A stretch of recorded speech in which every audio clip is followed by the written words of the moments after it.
ایک حدیث مبارکہ میں آتا ہے کہ جو بندہ جمعہ کی نماز کے بعد 7 مرتبہ سورہ اخلاص اور سورہ فلق اور سورہ ناس معوذتین پڑھے، اللہ ایک جمعے سے لے کے دوسرے جمعے تک اس کو ہر مصیبت سے محفوظ فرما دیتے ہیں۔ تو چونکہ حدیث مبارکہ میں آیا ہے، ہم اس عمل کو بھی کریں تاکہ اللہ تعالی ہمیں اس مصیبت سے محفوظ فرما لے۔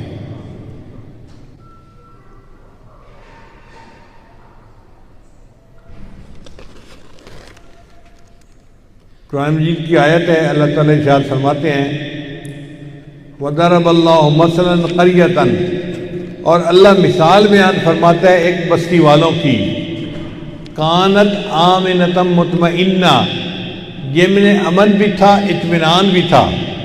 قرآن مجید نے 2 لفظ استعمال کیے، امن اور اطمینان۔ کیا مطلب؟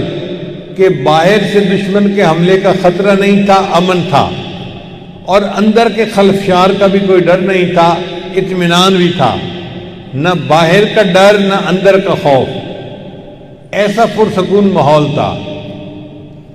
یاتیہا رزقہا رغدا من کل مکان، اللہ فرماتے ہیں ان پر رزق کی اتنی کثرت تھی کہ چاروں طرف سے ان پر رزق کی بارش ہوتی تھی۔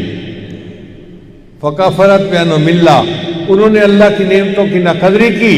فَأَذَاقَهَا اللَّهُ لِبَاسَ الْجُوعِ وَالْخَوْفِ، اللہ نے ان کو خوف اور بھوک ننگ کا لباس پہنا دیا، اس لیے کہ وہ کرتوت ایسے کرتے تھے۔ اگر آپ غور کریں تو ہمارے اس ملک کی پوری صورتحال اس آیت کے اندر بتائی گئی ہے۔ تو اللہ نے ہمیں بھوک ننگ اور خوف کا لباس پہنا دیا، اس لیے کہ ہم نعمتوں کی ناقدری کرتے تھے۔ اب ہم اگر چاہتے ہیں کہ اللہ تعالیٰ نعمتیں دوبارہ ہمیں دے دے تو اس کے لیے ہمیں گناہوں سے توبہ کر کے نیکی کی زندگی کو اختیار کرنا چاہیے تاکہ اللہ ہم پر رحمت کی نظر فرما دے۔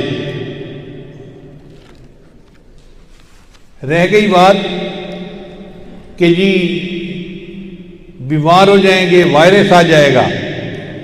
بھئی اگر کسی کی تو موت لکھی ہے وہ تو بچ ہی نہیں سکتا، سیدھی بات ہے، موت سے کیسے بچیں گے؟